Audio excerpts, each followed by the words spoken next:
and welcome to the special broadcast from deep inside the war zone. I'm Geeta Mohan and I'm in Donetsk, which is part of the Donbas region. A region that is witnessing fierce battle between the two countries. And the worst hit is in the north of Donetsk, Gorlovka. A report.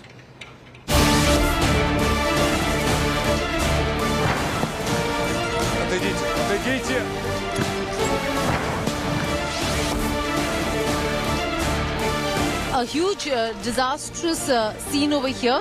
This is a city absolutely dead. The Ukrainian military truck that was destroyed by our artillery.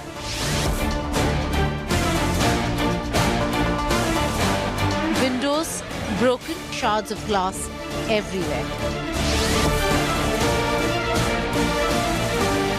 These are unreal times for people of Gorlovka. You're seeing new bricks because they're rebuilding. That's how resilient this town has been of Gorlovka. I'm atop a T-64 Russian tank and they are now preparing to roll in to the border areas, the front line.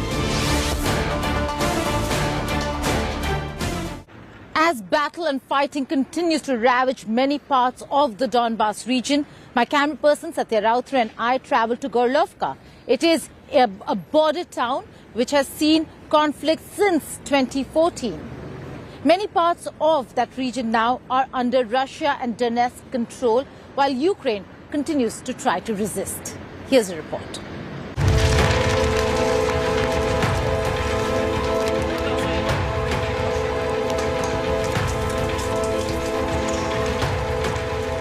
A city in ruins.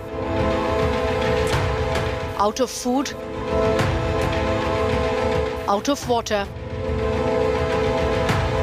out of electricity. India today is in Gorlovka, a city near Donetsk Oblast in eastern Ukraine. The war trail has taken us to Donetsk, to Mariupol, to Gorlovka.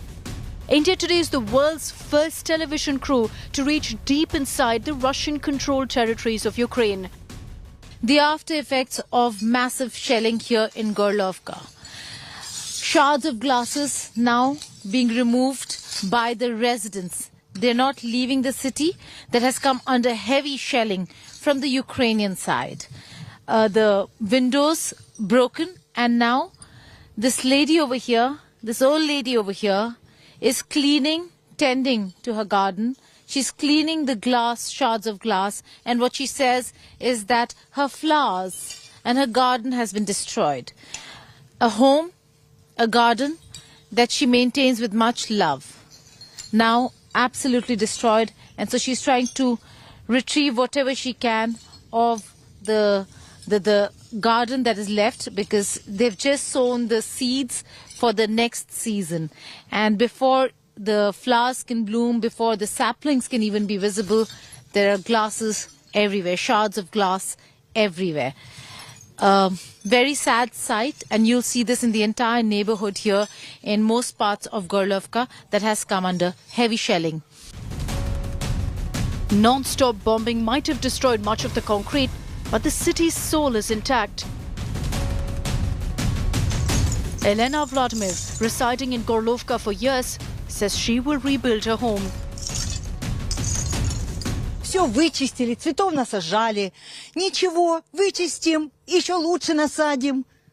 This woman says that in 15 there was shelling here, they bombed everything, but they rebuild it again. So they put the flowers here and make this territory pretty. And now again the shelling and everything destroyed. But she says, oh, it's not bad, we will just repair it again. Hindi films Bollywood is giving Elena good company and keeping her spirit high even in these times of war. The song, Jimmy Jimmy.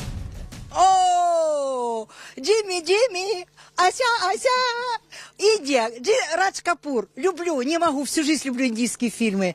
У меня столько дисков, Бобби есть, у меня много, да, Рам Шиам, Зита Гита.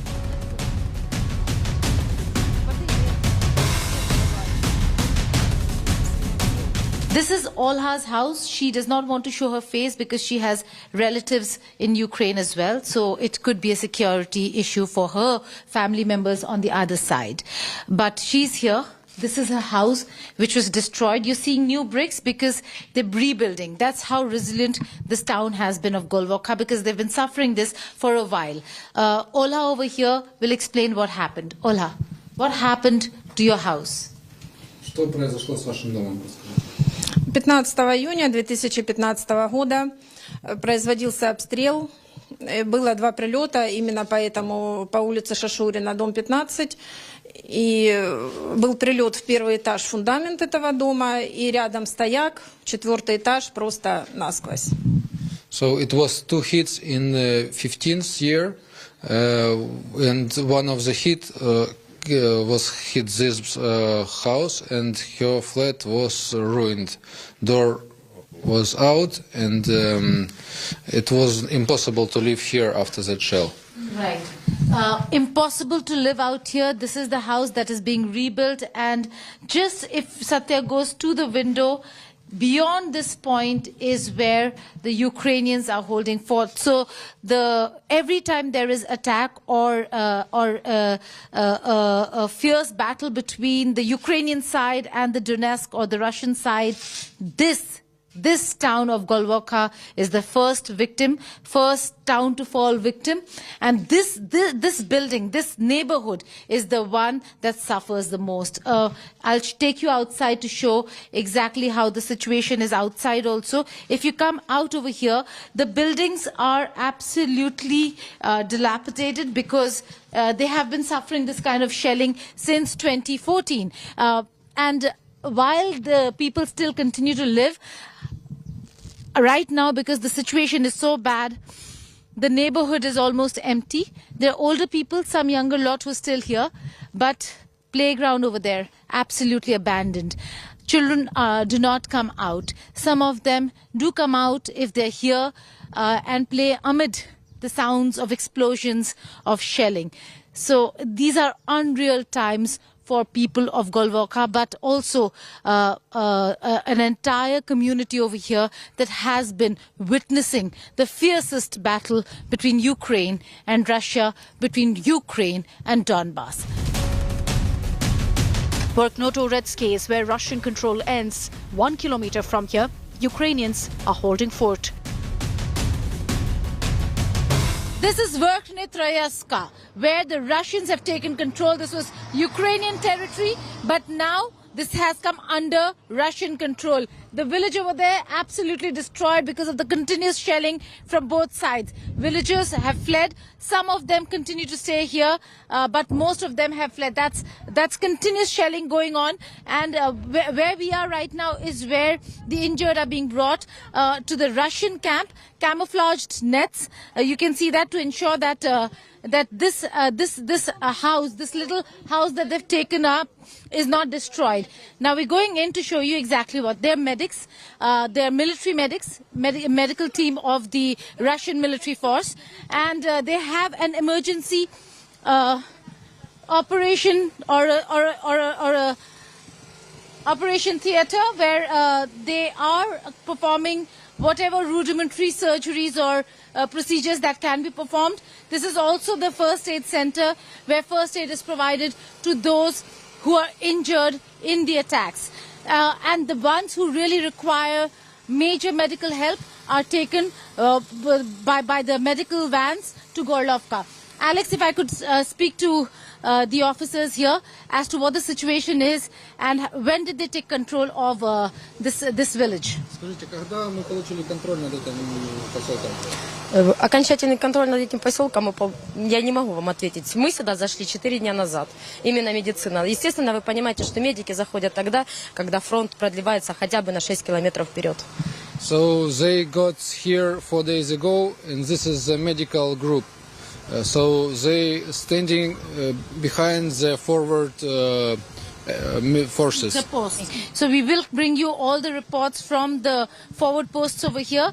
But this is the last position, the latest one that the Russian forces have taken control of. This was under Ukrainian control. Now the Russians have taken control of this area, and it seems like the villages over there are absolutely destroyed, but people not willing to leave. As Russian forces press ahead, it's meeting resistance from the Ukrainians. The theatre of war has shifted from Kyiv to eastern Ukraine.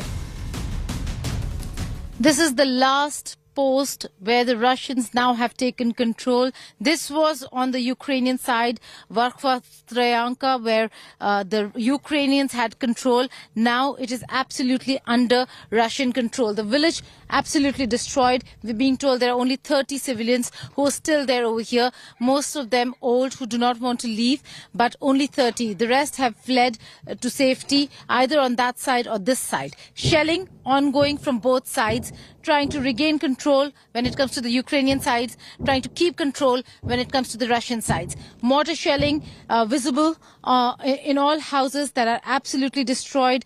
There was a mortar shell that fell on this house as well, where we are standing right now. But it seems like this is going to continue because this is the last position for the Russian side, a critical one at that. In areas where Russian forces have taken control, it's confiscated machine guns and ammunition from the defeated Ukrainians. This is one of the homes where the Ukrainian forces had placed their machine gun. You can see the remnants, the pellets over here, and the action here on the door. So there are a few homes over here which were being used by the Ukrainian forces to base themselves out of, and the action against Russian forces were being carried out from these very places. So some of the homes over here had a huge stash of ammo, and that ammunition has been confiscated by the Russian side while the Ukrainian forces withdrew and went back to the positions that they're in now. A lot has been said about the Ukrainians' love for their motherland and their resolve. The same holds true for the Russian troops. India Today met a soldier couple in the war zone. They've left their 5-year-old at home to fight what many are calling Vladimir Putin's war. On the front lines, fighting with the forces to take as much territory as they can.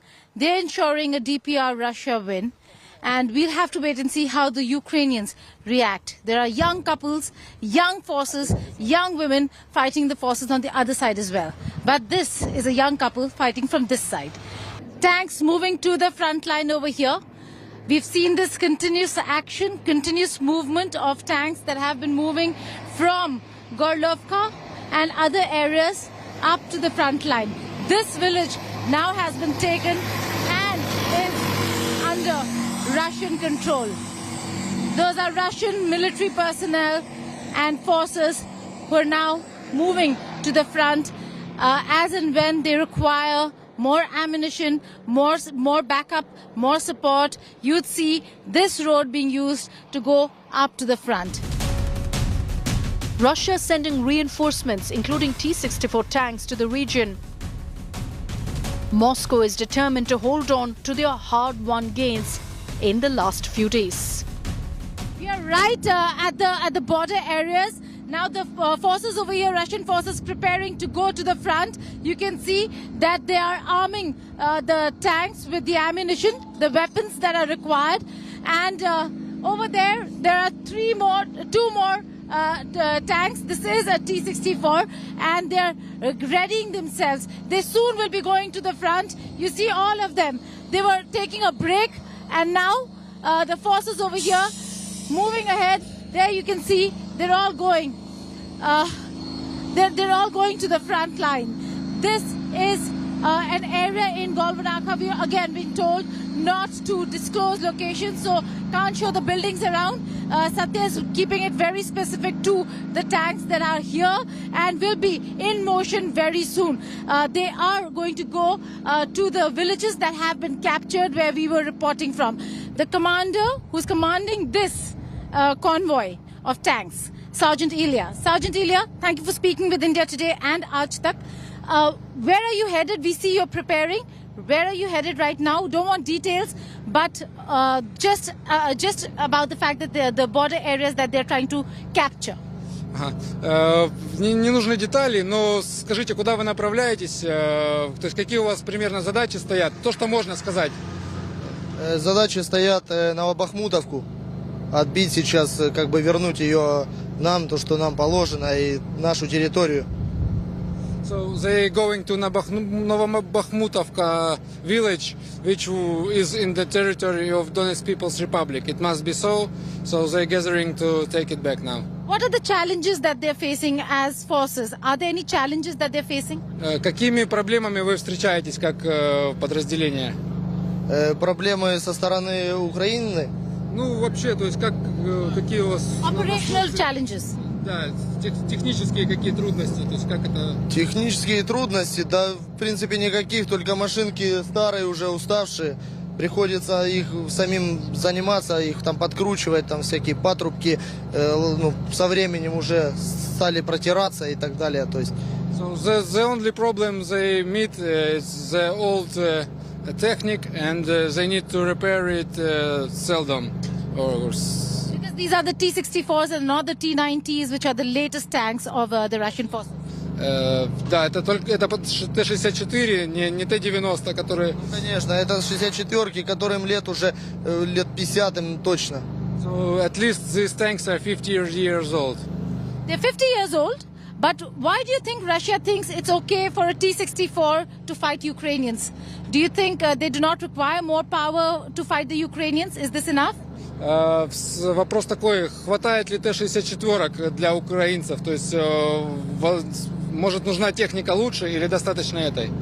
Ну, пока мы справляемся с этой, у нас есть 64-ки, 72-ки, у нас, в принципе, вот в батальоне 40 танков, поэтому мы потихоньку справляемся с этой проблемой. So they have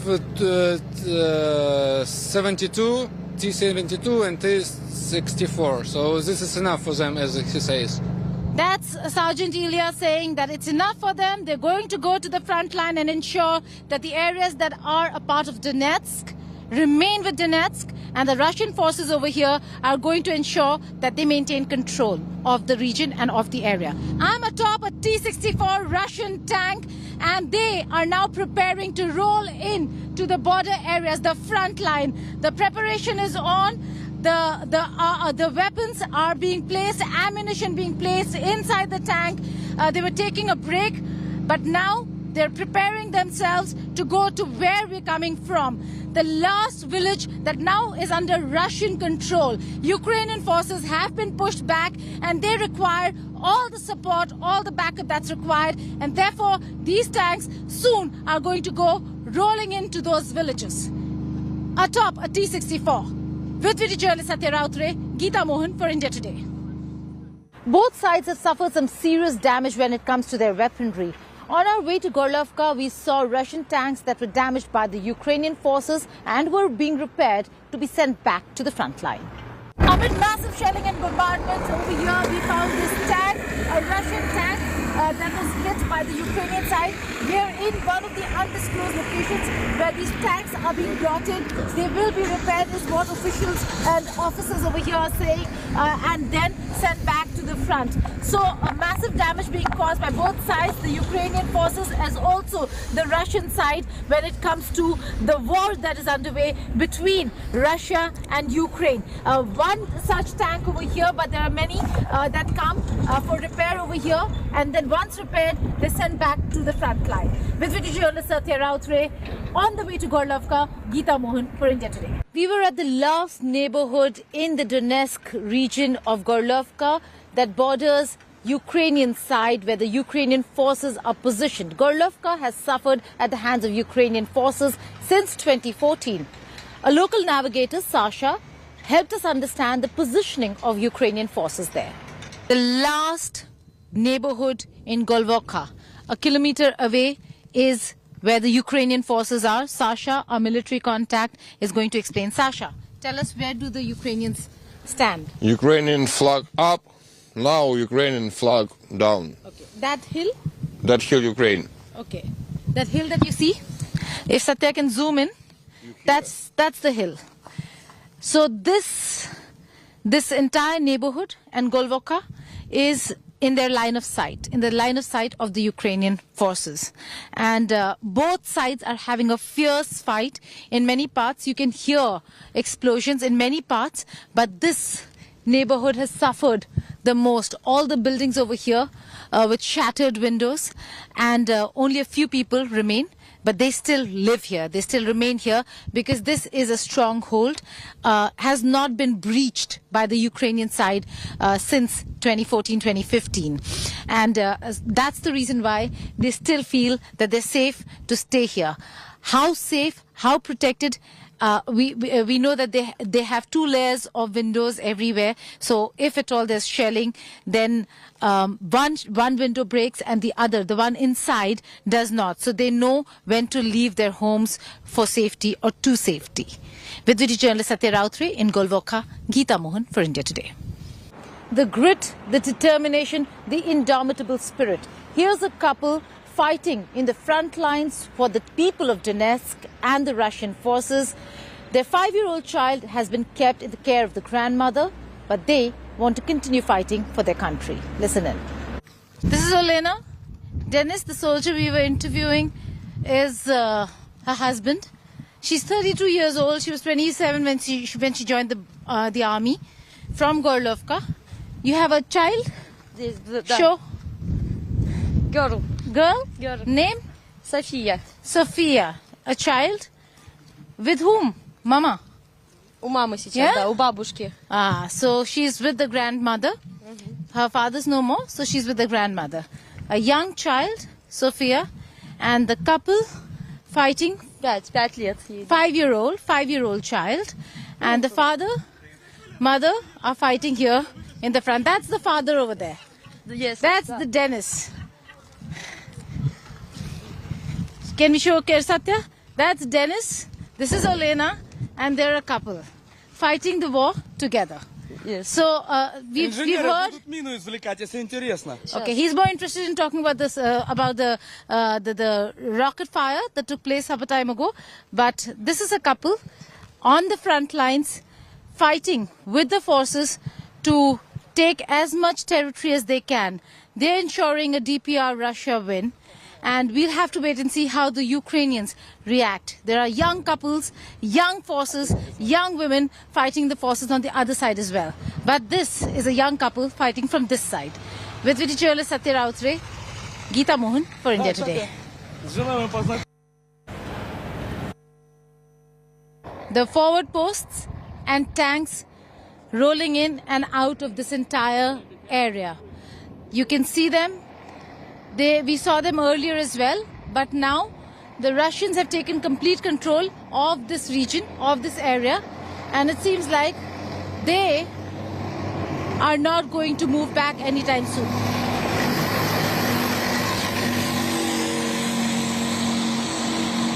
A soldier on the front line, he was here when this village was taken. Please ask him, how was this what was the situation over here when they came in, and how did they take control? Какая была ситуация, когда вы заходили, и как мы получили контроль над этим поселением? Заходили тяжело, заходили наши бойцы с боем, постепенно вытавливая украинских военных с позиций. Они занимали позиции не только в укрепных районах, но и в таких жилых домах. Вот мы наблюдали непосредственно вот здесь, вот пулеметное гнездо было. Они занимали крупные моменты такие инфраструктуры, как школы, детские сады, устраивали прям там укрепрайоны. А они, в принципе, ведут бой таким образом, как террористическая группировка. Они прикрываются местными жителями, объектами инфраструктуры. Ну, у этих людей нет ничего святого. То есть даже медицинский транспорт, который выезжал с позиции, вывозя раненых, подвергался обстрелу со стороны украинских военнослужащих. Поэтому передвигаться на позицию вам, как журналистам, не есть безопасно. Они не So признают he ничего. said it's forbidden to go to a front line because it's too dangerous. Ukrainians was holding here on the positions which were built by them. Also, they used flats of local people, their houses for their positions. He said they're using tactics of like terrorist tactics. So they also shooting first. Their targets is medical vehicles, medical vehicles which moving or medics. Here they were getting here hard way, street by street. They were taking. Ukrainians tried to take some territory back, but now the territory is under our control. Also, he said they used schools and killed kindergartens as their bases. Okay, and you're saying that the Ukrainians, that they took each place street by street. What was the force deployment over here? How many Ukrainian personnel were here when they were taking the village? По вашему мнению, сколько здесь было, какая группировка здесь находилась украинцев, когда вы заходили? Здесь стояла 25-я отдельная аэромобильная бригада ВДВ, город Днепропетровск, плюс укрепленные обычными ВСУшниками и нацбатальоном. Это то, что известно мне. Ну, естественно, на других подразделениях есть больше информации. So he knows the name of the groups which were acting here from Ukrainian side. It was 25th Recon Group of Dnipropetrovsk in Ukraine, Air Forces, and National Guard, and also some other groups were here. So how many of them we cannot say now. Okay. Thank you so much. Thank you. The Donbas region is primarily pro-Russia because they're Russian origin or Russian speakers here. That's why many of them very angry with Kyiv administration and some calling them fascists. Elena Vladimir explaining that if during World War II, Germany and Russia could be friends, then why can't Ukraine and Russia be friends today?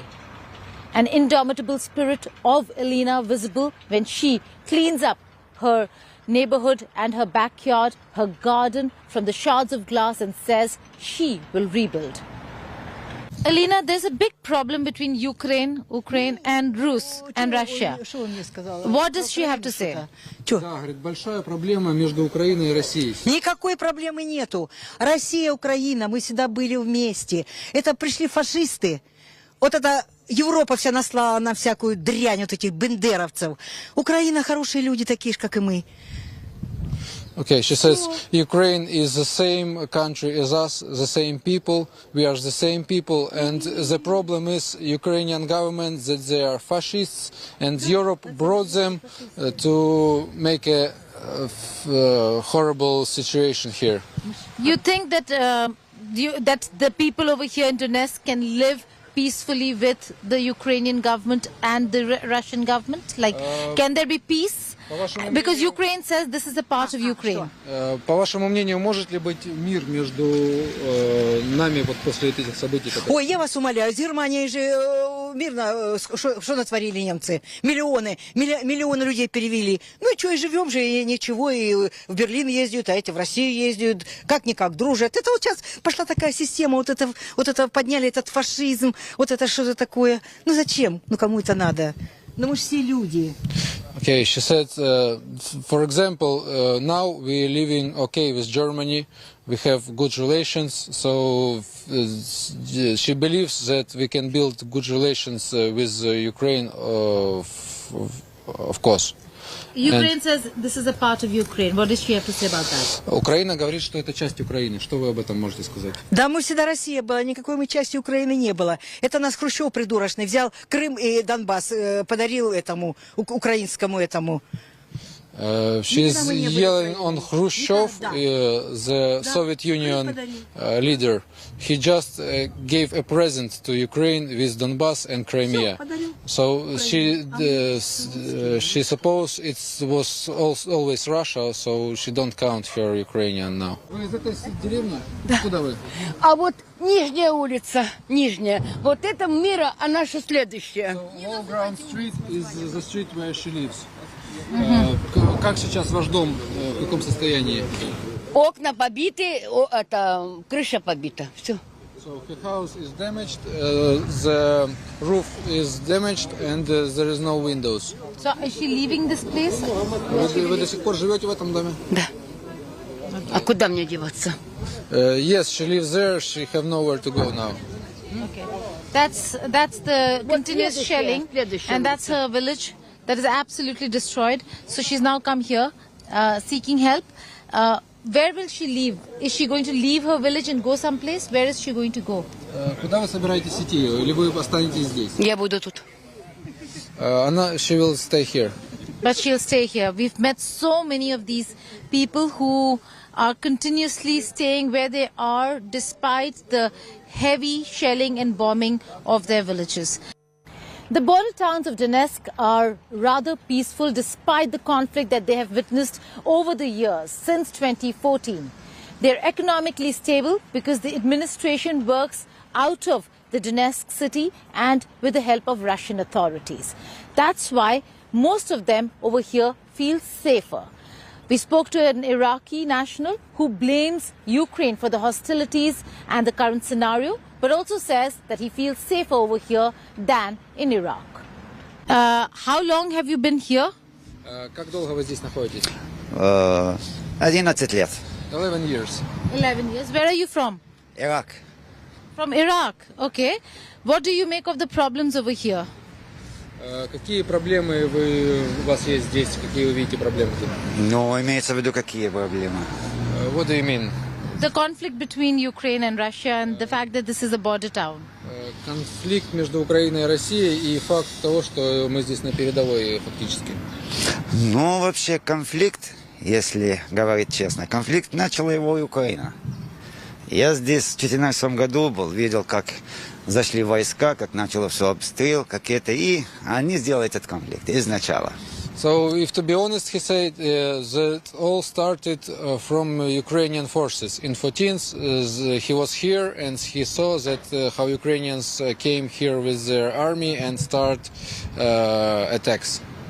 It's very interesting. He's from Iraq. Saif is from Iraq that has seen conflict, that has seen war. Saif, you have not gone back home. Do you feel safer here than in Iraq? Да. Yeah? This is safer? У меня уже здесь мой дом, работа, жена. Уже возвращаться назад. Уже мой дом здесь. Ну, где безопаснее, по-вашему? Здесь. So he said here is more safe, and he counts it's his house now, his place, his hood. His home, his homeland. He's chosen this area of the Donbass region to Iraq. This is an Iraqi man, Saif, now stuck between Ukraine and Russia in the Donbass region, saying that this is his new homeland because Iraq is certainly not safer than here. We are in one of the border towns called Mavlenka, which is not very far away from where from the forward posts. But as you can see, this is the northern part of Donetsk, and life is normal over here, despite the fact that they also hear shellings and explosions. Why? It is because since 2014-2015, they have been experiencing this kind of conflict, and life has not stopped for them. Donetsk and especially these border areas are very rich when it comes to the kind of industries that are in place over here. Steel companies, pharmaceuticals, chemical factories, and that's why economically they're well-to-do. And because they've always been in the conflict area, life has not come to a standstill. 2014 referendum was held even in this area, where according to the Minsk agreement there needed to be implementation of the agreement, and more autonomy was to be provided to the Donbas region, Donetsk included, which was not honored by the Ukrainian side. Ukraine says there were problems because Russian forces were here and they could not honor the agreement. But it was after the Minsk agreement and the clause that were put in that the Kyiv administration passed a legislation banning Russian language. Most of the people over here are Russian speakers or of Russian origin. And that's the reason why when you have groundswell support for an administration, it is very difficult for the other to hold on to that region. Because they are Russian speakers and pro-Russians and have a tilt towards Russia, it has been very difficult for Ukraine to take control or keep control in the Donbas region. With video journalist Satya Rautre, Geeta Mohan for India Today. That's all in this special broadcast. Stay tuned to India Today for all the latest news and updates from the war zone.